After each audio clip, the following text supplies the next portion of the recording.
Hey everybody, Dawn here, and I really struggled with what to do for this week's vlog post on our pagan opinions because it's any topic. And I was setting my table for a dumb supper, Samhain, dumb supper, and I thought, why don't I just do it on this? So here it is. This is, well, as you can see, I don't have the place settings yet, but this is my start at a dumb supper tablescape for Samhain. I want to explain a couple of things for you here. First of all, dumb supper has nothing to do with the intelligence of a person. And in fact, it actually means a silent supper. Dumb as in no words spoken, no utterances allowed. And having a dumb supper for Samhain is a tradition that goes back hundreds of years. This is something that I've only been doing for a couple of years now, and I don't always do it on Samhain. I have done dumb suppers on Memorial Day and on birthdays of loved ones who have passed on, and another time just out of the blue because I was called to do so. And so anyway, the dumb supper is a tradition that goes back probably thousands of years. As most of you may already know, Samhain is from the Gaelic or the Celtic tradition in the Celtic language, and it literally means end of summer. And it is a day that has been set aside to honor our dearly departed loved ones, those who have passed on. It's a day of respect and reverence for our ancestors, and also a day of celebration for all the fruits of the harvest that you've collected in this last growing season.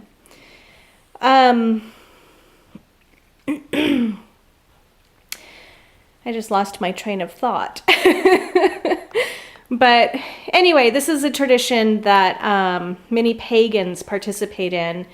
And strangely enough, as I was talking about what my intentions were this year for our celebration, I was actually talking to someone who didn't know what a dumb supper was or even why we did it. So I guess there are pagans out there who don't know what it means.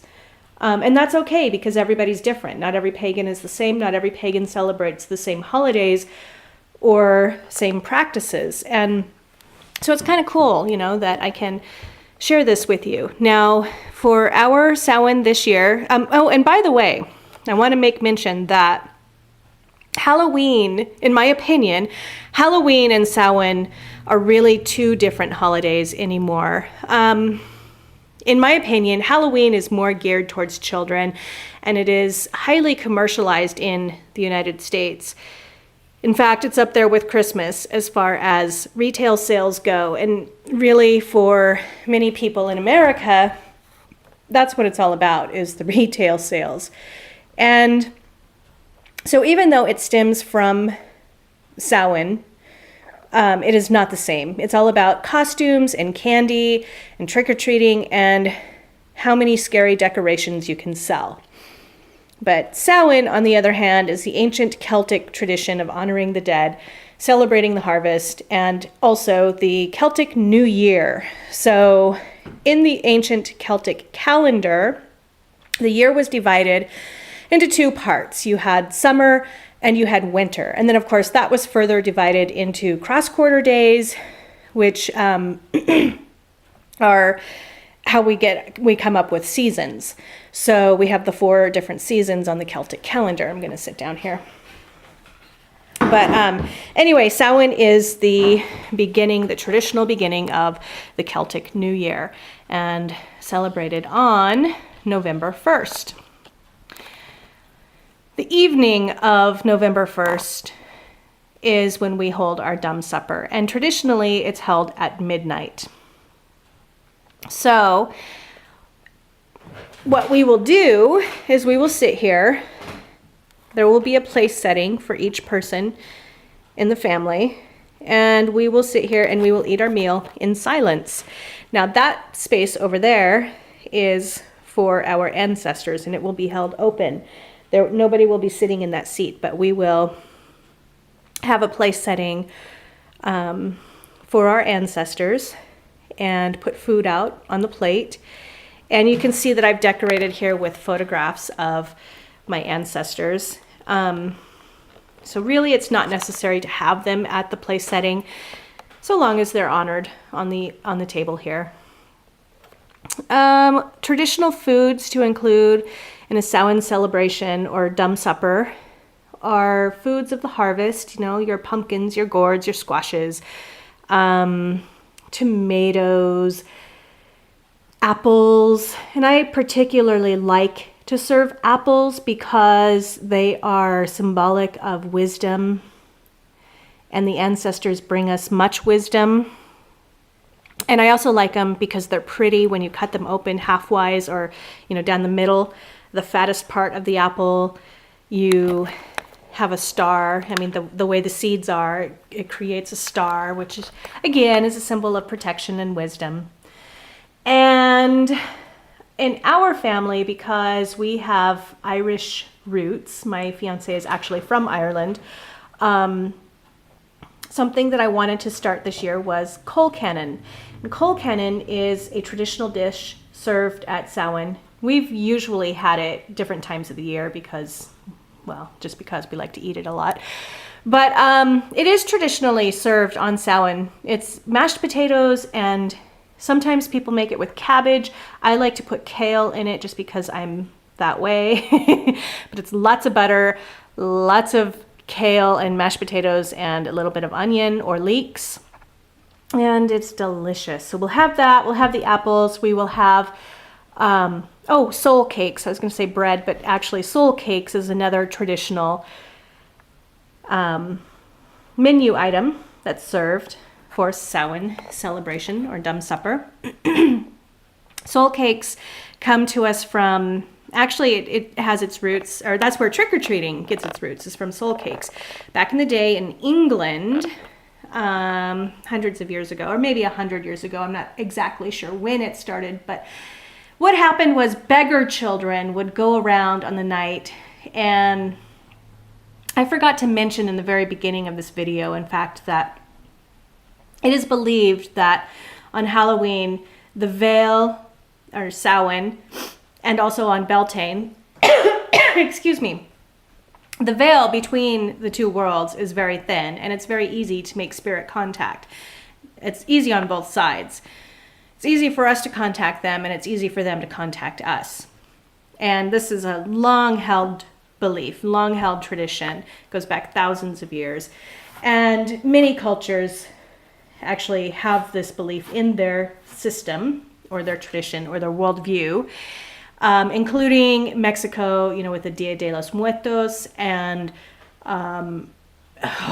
everywhere, Hindu beliefs. So anyway, in England, hundreds of years ago, beggar children, would go around on this evening, and they would knock on your door and they would beg for food in exchange for prayers for your dearly departed loved ones.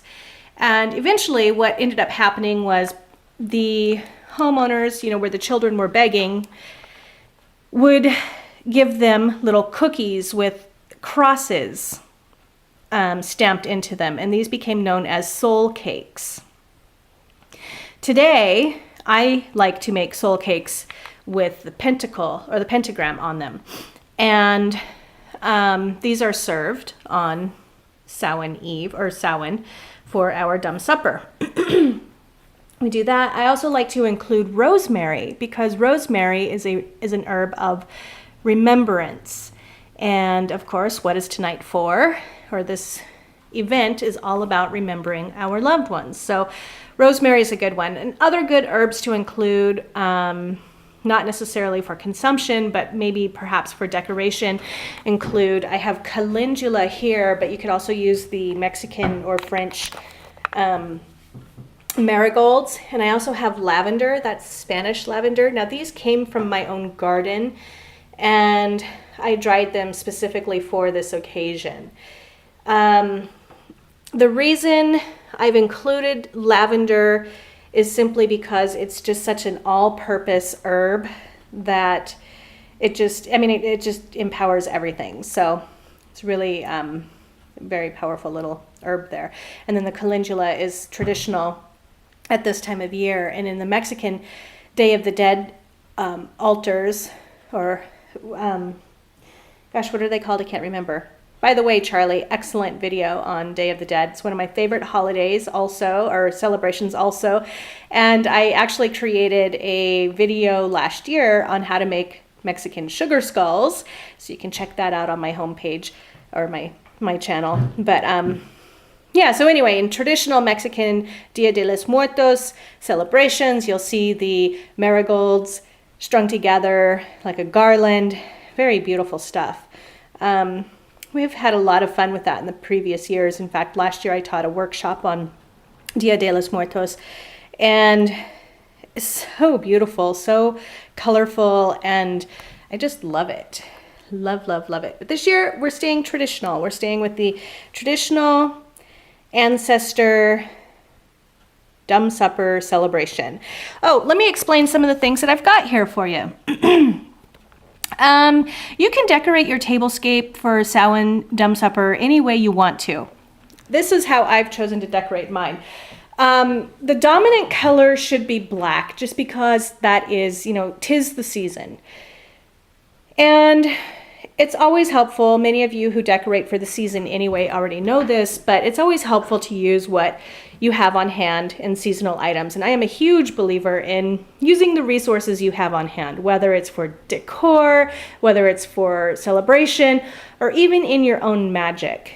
Know what you're using and use what you have on hand. So, use suitable substitutions and know why you're using those, etc., etc. But I didn't want to have to go out and buy anything new this year. I have tons of stuff just in storage that I can use. And so this year I am using everything that I already have on hand. When I set the table, I have black dishes I will use. I think the only thing that I need to go out and buy actually, and I will buy, are napkins, and I want to get black napkins. So just because I don't have them. But anyway, everything else I have on hand. So I had this really cool old candelabra, which is awesome because it's got 5 spots for candles. So I have the 5 elements represented here, and I'm using black candles because it is indicative of the evening. I mean, essentially we're having a seance, so that's kind of cool. So I've got that as the centerpiece, and then I've got all of my ancestors' photographs in frames. And the reason for the pink and the blue is because these were used years prior in my Dia de los Muertos altars for my ancestors. And I had very colorful altars for that. And like I said, I didn't want to have to buy anything new, so I'm just using them. And my ancestors understand and appreciate it. So that's cool. I have some scrying balls here, actually just crystal balls. And they can be used for scrying. The only thing I haven't put out yet is I do have a scrying mirror. It's not the only thing. I did not put out my scrying mirror yet. It is in storage. I will pull that out. I've had these little candles. Oh, they, just seasonal decor. So I thought they would look nice on the table just to add a pop of color. And then my blackbird. And I've got stones. I just used stones that called to me, and those are actually seashells or from the ocean. A friend went to the coast and brought them back for me. And then I have all kinds of black polished stones, some tiger's eye, I have a bone, I have some pyrite, I have a spirit stone here, which Chelsea, my good friend Chelsea, Cheggy X, told me it was a spirit stone, which is amazing. That stone throws off so much energy. In fact, picking it up right now. See that? Isn't that wild? Okay, then we have keys, because keys are representative of, well, one of my favorite goddesses. Many goddesses, actually. But keys are, you know, keys to the other world. And I think it's good to include there. I have garnet and some amethyst and a goddess stone and lepidolite and the spiral stone here. Oh, these papers underneath actually are, these are really cool. I got these at the craft store, and it's shiny paper is all it is. And these will be set out for scrying mirrors. I probably won't use this brown one, although I should. I guess it's shinier. But see, that one has a more matte background, but it still works. These are just, like I said, papers I got at the craft store that I've had in my craft closet for years and never used. And so I thought I'd bring them out and use them either as placemats or something else. And they ended up going under the decor here. See, there's a silver one and then more of a grayish and then a black. And they'll make excellent scrying mirrors for when we sit down afterwards and make contact with our loved ones. Okay, so then I have, let's see. Oh, for the ancestor place setting, I have, this is just an old cheese tray. But I like it because it's, you know, got the grapes and the harvest stuff on it. And it just makes a nice place setting for all of the ancestors combined. And then here's their goblet. And I will pour wine, a really good quality wine in there, and let them enjoy that. Now, when we sit down to eat, oh, I wanted to share too, this still has the cobwebs on it. I thought that was kind of cool. Just kind of gives that effect. So anyway, when we sit down to enjoy our supper with our loved ones, we will do so at around midnight. And we will leave the food out at the ancestor setting.